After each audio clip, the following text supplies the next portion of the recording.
It's time for another podcast by George. Straight talk, straight from the heartland, that'll have you saying, "By George, I think he's got it." Now, here's George. Hello, hi, how are you? And welcome to another podcast by George. Well, let's get back out on the political trail. Let's talk some politics, and we've been talking a lot of it lately. And it's all been Democratic because of the Iowa caucus here and the Democratic presidential hopefuls that have been swarming the state for, a year here in the Hawkeye State.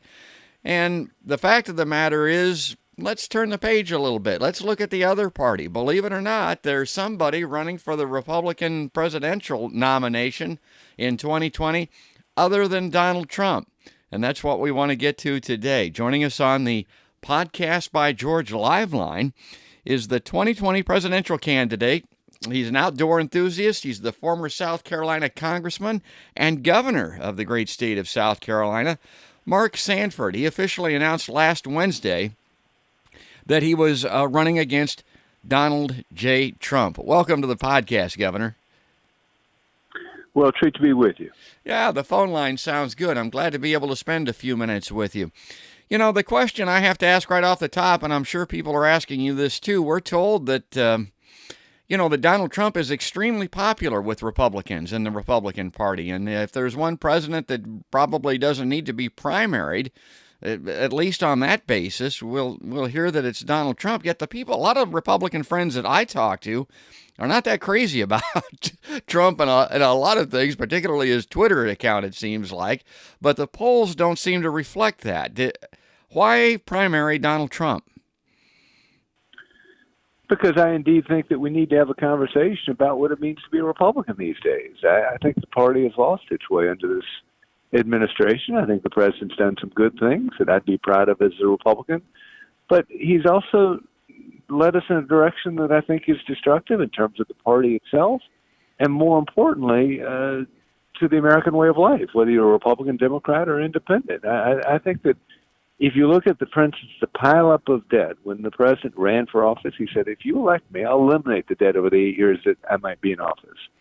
Instead, he's done the reverse, and his own budget's proposed raising the debt by $9 trillion. I mean, we have a runaway spending train in Washington, D.C., and we're not talking about it as Republicans, which used to be one of the hallmarks of what the party was all about. And you've always been known as what they call a deficit hawk. You've always had your eye on the national debt. And I got to tell you this again, and I'm not a financial analyst, consultant, correspondent type of a person, so you're going to have to bear with me a little bit. But people have been warning about this burgeoning national debt, this huge deficit that we've been running each year for a long time, and it hasn't jumped up to bite us yet. But you see some storm clouds on the horizon. I do. It's telling to me that, Admiral Mike Mullen, who's a military guy, former chairman of the Joint Chiefs of Staff, when asked, what's the biggest threat to the American civilization, to the American way of life, answered, not the Russians, not the Chinese, not the Taliban, but the American debt. I mean, that's telling when a military person says that. So you don't have to be a financial analyst to say something's wrong here. And I think people get it at gut level. We've never run deficits as big as we are right now in peacetime. I mean, think about this. We're adding $100 million an hour to our national debt. Wow. We added this last year, 4,200, the deficit to 1.2 trillion. You might say, gazillion, bazillion. I don't know what the number is, right? Yeah. Some huge number. But here's what it means. It comes out to $4,200 for every household living in Iowa, living in Des Moines, living in Chicago, go across the country. $4,200. So if your net worth didn't go up by $4,200 this last year, you actually went backward in life. And I think we need to have a robust conversation about it because, to your point, we are at a tipping point. It's telling to me that the folks that ran the last financial commission in D.C., when they walked out of it, they said, we're walking our way toward the most predictable financial crisis in the history of our country. And without going into a lot of boring numbers, the bottom line is that they're right. We're at a tipping point. So it's been accruing for a while. It's not all this president's fault, but it is the president's fault that we're not talking about it. So on the Democratic side, you have simply a debate of more versus more. And on the Republican side, you got the three monkeys. I hear no evil, I speak no evil. We'll just pretend it'll go away. Yeah. But problems have a way of compounding, and we're at a compounding point right now. Yeah, some people, and I've heard this in the ether a little bit, and I do some research online. Some people believe that there's no reason to be concerned or worried about deficits and the debt, and they go as far back as Ronald Reagan, and he's been canonized. My God, they want to put him on Mount Rushmore, but people tell me that Reagan was not concerned about debt and deficits, and that it was just numbers on a page, and that it's not anything that the average American needs to worry about. That it literally is numbers that you can't even keep track of. Well, here's what I'd say to that. That's certainly I'd see the point. It's certainly the current thinking. I mean, even Rush Limbaugh said the other day, well, we cared about deficits when it was under Obama, but we really don't care about them that much as Republicans. And I'm sitting there thinking, what in the world are you talking about? Yeah. You can dig a hole. You dig your own hole, but don't dig one for me. And so if you look at the numbers, what the numbers say, there's an interesting book if you got insomnia, I got just a book for you. It's called This Time It's Different. And it was written by a professor from Harvard and a professor from the University of Maryland. And they studied the last 800 years as it relates to finances and governments. And what they found was that, in essence, in every instance, civilizations got to a tipping point where they had to decide, do we go back to what made us competitive and maybe even a world power in the first place? Or do we stay on this happy but ultimately unsustainable cycle of upward spending and upward government consumption? And 9 times out of 10, they chose the comfy route, and they said, this time it's different. And, of course, it never was. Gravity always works, and it was the seeds of that civilization's undoing. And, indeed, if you look at the pages of history, there are a lot of places where something went wrong, and what that something was, again, politicians have a way of promising more they can deliver on. That works great for a while, but eventually it catches up with them, and we're at that catch-up point now. And it's my contention that we need to have a conversation on that, because if we simply wait for the financial markets to correct this problem for us, it'll be brutal for your savings account, your retirement account, your ability to get a job, for your kids to capture the American dream. That's where we're headed right now, because in the history of nations, when the financial market takes care of it, the financial markets don't care whether you're a Republican or a Democrat, independent. They don't care about political spin. They just care about numbers, and our numbers don't add up. So I would say it's certainly the current thinking. Yes, I agree with you, but it doesn't make it the right thinking based on the pages of history and the pages of financial history. Well, that's great. Tell us a little bit more about how you look at the landscape now as far as Republicans are concerned. You've got the base for Trump, maybe that 20-30% that he was the one that said would support him if he shot somebody in Times Square or whatever that nuttyism was that he uttered. Right. And they're there. But then there are a lot of other Republicans that find a lot not to like about Trump. Other than this deficit issue, what are the other major issues that you plan on addressing? There are several. One, and this is impacting, farmers in the Midwest. It's impacting shipping containers coming out of Charleston, South Carolina, where I'm from. But are we starting to just look inward versus outward as a country? I mean, what the press is doing in terms of using tariffs as sort of the tool of choice is destructive for our economy. The Wall Street Journal had an editorial just a couple weeks ago about how a full percentage point of economic growth has been destroyed in our country based on what they call trade uncertainty. So I would say inward versus outward looking on trade, that's a big one for me. I would say, where are we in our belief and trust in institutions and what the Founding Fathers gave us in being a nation of laws and not men? The Founding Fathers were very deliberate about saying, no matter how great he or she is, we put our faith in institutions and an institutional framework of government rather than any one person. And I would contend that too many people have put too much faith in Donald Trump. He may be a strong personality and all those sorts of things, but he is at times destroying the institutional framework of our government. When he says that Jerome Powell, who's the chairman of the Fed, and I'm not a particularly big fan of the Fed, but when he says that the chairman of the Fed is an enemy of the state, which is what he said, and I could pull up a lot of other crazy quotes like that, for average folks out there, those are that and thinking, well, maybe he's right, and so we're beginning to question our institutional framework of government and political norms in a way that's dangerous. And finally, I'd say, I think the president's missing it on tone. If you tried to treat your brother or sister in the family the way at times he treats political foes, or not even political foes, allies, guess what? You ain't getting much done in the family. Yeah. And same and true in the business world. And I saw this play out in the congressional district that I used to represent. That district went Democrat for the first time in 50 years, in large measure just because of tone alone. And what happened in this first congressional district of South Carolina was that there were a lot of working moms and soccer moms and young millennials who in droves turned away, and they said, whatever's going on here is totally inconsistent with what I've been trying to teach my kids or what my parents have been trying to teach me. I'm out. And I think that there is a measure of Trump fatigue that's setting in because people are tired of reading crazy tweets that are, I guess, orchestrated at 3 o'clock in the morning in a bathrobe, but they're not very well thought out from the standpoint of human relations 101 in getting things done. And so as a consequence, we're not dealing with a big issue like the debt. There's been all kinds of smoke and fire about immigration and a wall, but not 1 inch of wall is being built or has been built. And so at times it's a food fight to have a food fight in Washington, but not solutions on things that matter to our lives and impact us, whether we live on the coast of South Carolina or in the upper Midwest.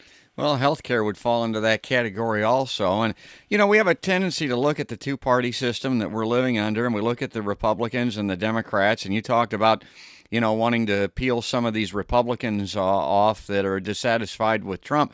But some people would contend that the largest contingent of voters in America is not Republican or Democrats. It's what you might call independents, or people that are kind of disgusted with both parties that are just sitting out there, maybe waiting for somebody like Mark Sanford.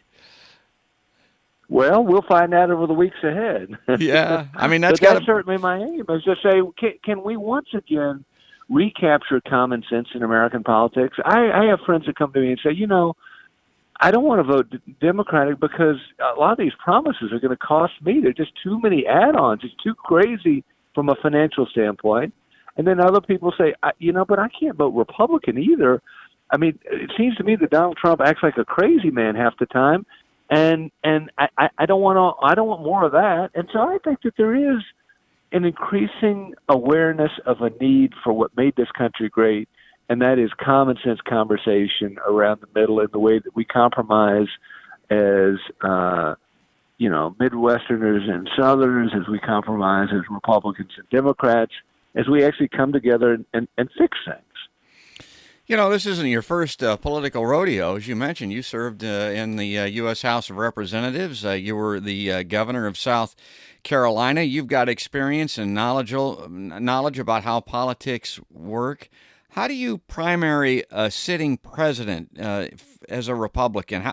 Is there a pathway, a blueprint, a chart for this? How's that even work? I'm not even familiar with that.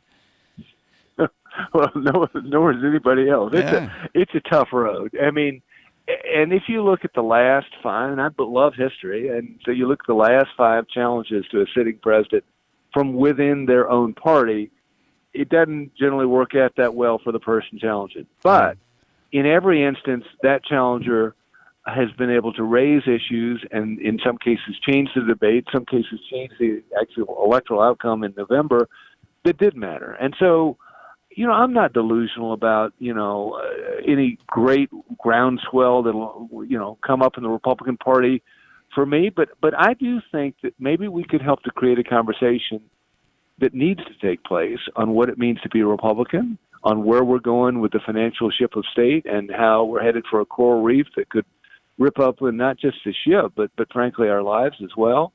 I think there's some profound conversations that need to take place, and that's what I'm trying to do.